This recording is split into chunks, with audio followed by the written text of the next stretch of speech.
लोग समझेंगे और बात करेंगे सिर्फ, ठीक है? जो कि बहुत मतलब संवेदनशील चीज़ है और बहुत चर्चित मुद्दा है। शादी और विवाह जो कि हर किसी का एक सपना होता है कि हाँ, उनकी शादी होगी, उनकी उनका विवाह होगा। ये है क्या? पहले ये समझें कि ये 2 लोगों का आपसी सहमति या सामाजिक सहमति या पारिवारिक स्वीकृति से मिलन है कि हाँ भैया, तुम्हारी शादी हो गई, तुम्हारा विवाह हो गया, अब तुम अपना जीवन अपने तरीके से जियो, संतानोत्पत्ति करो, अपने कुल और अपने वंश को आगे बढ़ाओ। सीधी सी बात ये है, बेसिक सी बात ये है। लेकिन मुद्दा ये नहीं है।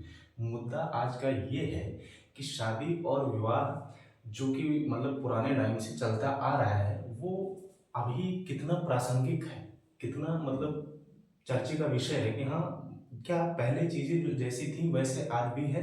क्या पहले जैसे शादी-विवाह चल रहे थे, हो रहे थे, वो आज भी ऐसे ही हो रहे हैं? सोचने का विषय ये है। तो जहाँ तक मैं समझ पा रहा हूँ, जहाँ तक मैं देख पा रहा हूँ, बिल्कुल ऐसा मतलब इसके बिल्कुल विपरीत हो रहा है, ठीक है?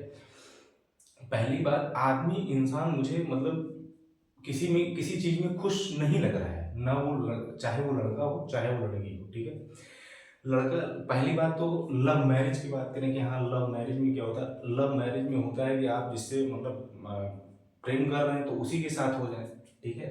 लेकिन समस्या यहाँ ये आ रही है कि अगर आप लव मैरिज मतलब लव करके और प्यार करके अगर शादी कर रहे हैं, तो फिर उसके कुछ टाइम बाद दोनों वहाँ भी खुश नहीं रह पा रहे हैं। वहाँ भी जो है डिवोर्स और तलाक जैसी सारी चीज़ें चल रही हैं, ठीक?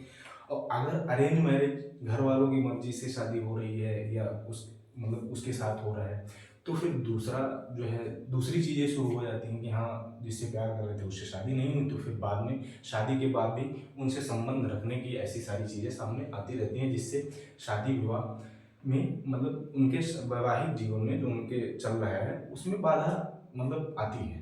वो ठीक से रह नहीं पाते। तो मुद्दा कहाँ फँस रहा है? मुद्दा यहीं फँस रहा है कि मतलब अगर आप लव मैरिज करके आप शादी कर रहे हैं, तो भी आप नहीं खुश रह पा रहे हैं। अगर आप अरेंज मैरिज कर रहे हैं, तो भी आप खुश नहीं रह पा रहे हो क्योंकि आप जिससे प्यार कर रहे थे उसके साथ नहीं हैं। तो बेसिकली जो शादी और विवाह का जो सिस्टम है ना, वो अब मुझे मतलब खुद खतरे में नज़र आ रहा है कि हाँ, भैया ये चल भी पाएगा या नहीं चल पाएगा, इस पर सवाल खड़ा हो रहा है, ठीक है? अगर घर वाले या आप अरेंज मैरिज करके कहीं शादी करके जा रहे हैं तो पता चल रहा है कि उसका अफेयर कहीं और चल रहा है, फिर समस्या। अगर मतलब आप लव मैरिज करके आप किसी के साथ जा रहे हैं अपना जीवन मतलब आगे बढ़ाने, तो पता चल रहा है कि 2-4 साल बाद आप फिर वहाँ से मतलब वापस लौटना चाहते हैं।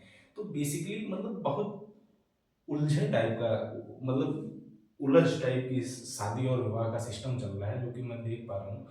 और तलाक और डिवोर्स तो इतनी तेजी से बढ़ रहे हैं कि उसकी कोई मतलब सीमा ही नहीं है। इसीलिए मुझे शादी और विवाह जो ये सिस्टम था हमारी प्राचीन प्रथाओं का, संस्कारों का, वो अब खत्म नजर आवा था भैया, ठीक है?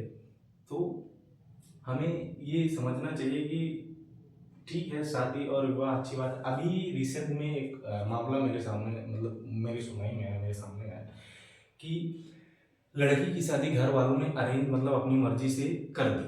अपनी मर्जी से लड़का देखा, उसके साथ कर दिया, ठीक है? लड़की 2-3 साल तक उसके साथ रही, आराम से रही, अच्छे से रही।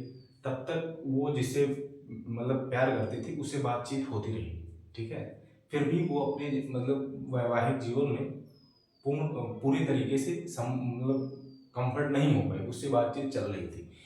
आने वाले मतलब 1-2 साल में उसने मतलब अपने बॉयफ्रेंड से एक कन्वर्सेशन करके जिससे शादी हुई थी, उसको निपटा दिया, मतलब उसका मर्डर कर दिया। तो ये सारी चीज़ें हमारे समाज में अगर हो रही हैं, तो कहीं न कहीं हमें अपने मतलब इन विचारों पे और इन प्रथाओं पे और इन रीति-रिवाज़ों पे समाज के सोचने की ज़रूरत है। शादी-विवाह क्या करें? अब तो बिल्कुल सब। और दूसरी बात, दूसरी समस्या कहाँ आ रही है? दूसरी बात समस्या यहाँ आ रही है सोशल मीडिया।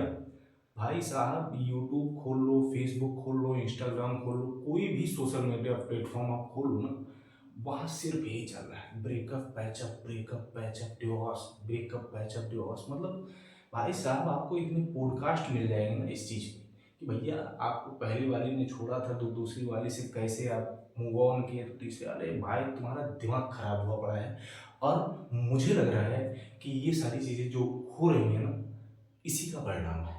इसी की वजह से जो शादी विवाह का एक मतलब पवित्र परंपरा हमारे समाज की, हमारे रीति रिवाजों की थी, वो आज उस पे रेड लाइट जल रही है, वो खतरे में नजर आ रहा है। ये अब मुझे ये लग रहा है कि आने वाले कुछ समय के बाद ये प्रथाएं, ये चीजें चल चल भी पाएंगी या नहीं चल पाएंगी। ठीक है। तो सोशल मीडिया मतलब आज आप हर किसी भी आदमी से जाके पूछ लीजिए, हर दूसरा आदमी आपको ब्रेकअप से पीड़ित मिलेगा।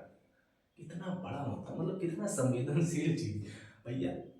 मतलब आप, इंसान शादी करने से पहले कम से कम 10 ब्रेकअप तो उसका हो ही जाता है। तो भाई जब इतने ब्रेकअप करके, इतने मतलब चीजें करके आप शादी के बंधन में पहुंचोगे तो वो नहीं कर पाओगे, नहीं सर्वाइव कर पाओगे। ठीक है। तो इसी सारी चीजों की वजह से, और दूसरा दूसरा चीज मतलब सोशल मीडिया की तो महान भूमिका है इन चीज में। हम मतलब उनका 100% गारंटी ली थी कि सोशल मीडिया में भैया आपको 100% मतलब 10 पॉडकास्ट चैनल वो प्यार ही बता रहे हैं कि कैसे प्यार करना है और कैसे ब्रेकअप हो जाए तो मूव ऑन करना है।